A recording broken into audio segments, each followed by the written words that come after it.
శ్రీమాత్రే నమః. దేవుడి విగ్రహాలు ఎప్పుడు శుభ్రం చేసుకోవాలి, ఎప్పుడు చేసుకోకూడదు? అమావాస్య వస్తుంది కదా, ఉగాది పండగ కూడా వస్తుంది కదా, ఎప్పుడు శుభ్రం చేసుకోవాలి అని చెప్పి అడుగుతున్నారు. అమావాస్యకి పౌర్ణమికి దేవుడి విగ్రహాలు శుభ్రం చేసుకోవటానికి ఎటువంటి సంబంధము లేదు. ఏ రోజైనా సరే చేసుకోవచ్చు. కానీ చాలామంది ఏం చేస్తాము అంటే మంగళ శుక్రవారాలు దేవుడి మందిరాన్ని శుభ్రం చేయం. ఎందుకంటే ఆ 2 వారాలు లక్ష్మీప్రదాలు. ప్రతిరోజు లక్ష్మీప్రదమే, కాకపోతే ఆడవాళ్ళు ఎక్కువగా శుక్ర మంగళవారం పాటిస్తూ ఉంటారు కాబట్టి ఆ 2 రోజులు కాకుండా మిగతా ఎప్పుడైనా దేవుడి విగ్రహాలు ఫోటోలు శుభ్రం చేసుకోవచ్చు.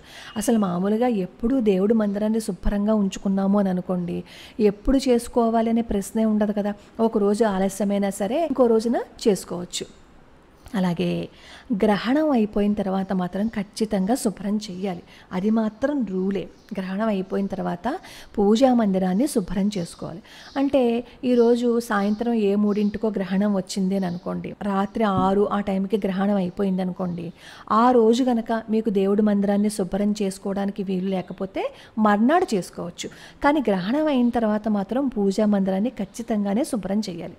అలాగే అశౌచం కానీ మైల కానీ వచ్చినప్పుడు అవి అయిపోయిన తర్వాత, స్నానం అయిపోయిన తర్వాత దేవుడి మందిరాన్ని శుభ్రం చేసుకోవాలి.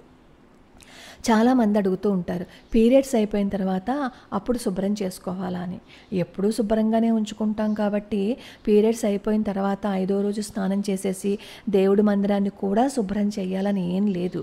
ఆ తర్వాత మీరు 7వ రోజో 8వ రోజో ఎప్పుడో ఒకప్పుడు మీకు వీలు కుదిరినప్పుడు శుభ్రం చేసుకోవచ్చు. అందులో తప్పేం లేదు. కానీ పొద్దున భోజనం చేసేసి మధ్యాహ్నం నిద్రపోయి లేచిన తర్వాత ఎప్పుడైనా సరే అదే బట్టలతో దేవుడి మందిరాన్ని శుభ్రం చేయకూడదు. మీరు ఎప్పుడు దేవుడి మందిరాన్ని శుభ్రం చేయాలి అని అనుకున్నా ఖచ్చితంగా స్నానం చేసే దేవుడి మందిరాన్ని ముట్టుకోవాలి.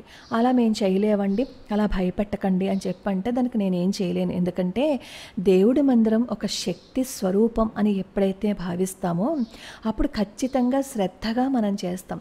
అక్కడ ఉన్నది శక్తి కాదు, మామూలు ఫోటోలు విగ్రహాలు అని అనుకున్నారు అని అనుకోండి, శుభ్రంగా పొద్దునే భోజనం చేసేసి మధ్యాహ్నం నిద్రలేచి అదే బట్టలతో మీరు శుభ్రం చేసుకోవచ్చు. శక్తి ఉంది అని అనుకున్నప్పుడే కదా అక్కడ కూర్చొని పూజ చేస్తాం. అక్కడ శక్తి ఉంది అని అనుకున్నప్పుడే కదా నివేదన పెడతాం. అక్కడ శక్తి ఉంది అని అనుకున్నప్పుడే కదా భగవంతుడా నాకు ఈ కోరిక తీర్చు అని అడుగుతాం.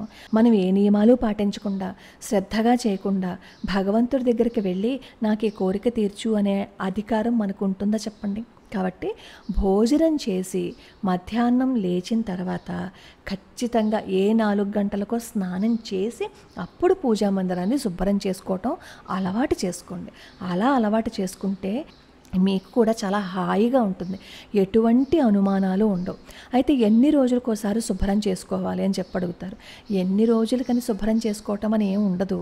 మనకే అనిపిస్తుంది కదా ఈరోజు దేవుడి మందిరం శుభ్రం చేసుకుంటే బాగుంటుంది అని, అప్పుడే చేసుకోండి. చాలామంది ఏం చేస్తారు, ప్రతిరోజు ఆ పీఠాన్ని గుడ్డతో తుడిచేస్తూ ఉంటారు. మా ఇంట్లో అయితే ప్రతిరోజు పీఠాన్ని తుడిచేస్తూ ఉంటాం. ఫొటోస్ని మాత్రం ఎప్పుడు వీలైతే అప్పుడు చేస్తూ ఉంటాం అనమాట. మ్యాక్సిమం మనం పూజించే అమ్మవారి యొక్క ఫోటోని మాత్రం ప్రతిరోజు తుడుస్తాం. ప్రతిరోజు తుడిచి కుంకుమ బొట్టు పెడతాం అనమాట. అది నేను మా ఇంట్లో చేసే పద్ధతి. మీరు కూడా మీకు ఎలా వీలుంటే అలా చేసుకోవచ్చు. కాకపోతే నియమం పాటించాలి, శ్రద్ధగా మాత్రం ఉండాలి. ఏ బట్టలతో పడితే ఆ బట్టలతో ముట్టుకోకూడదు.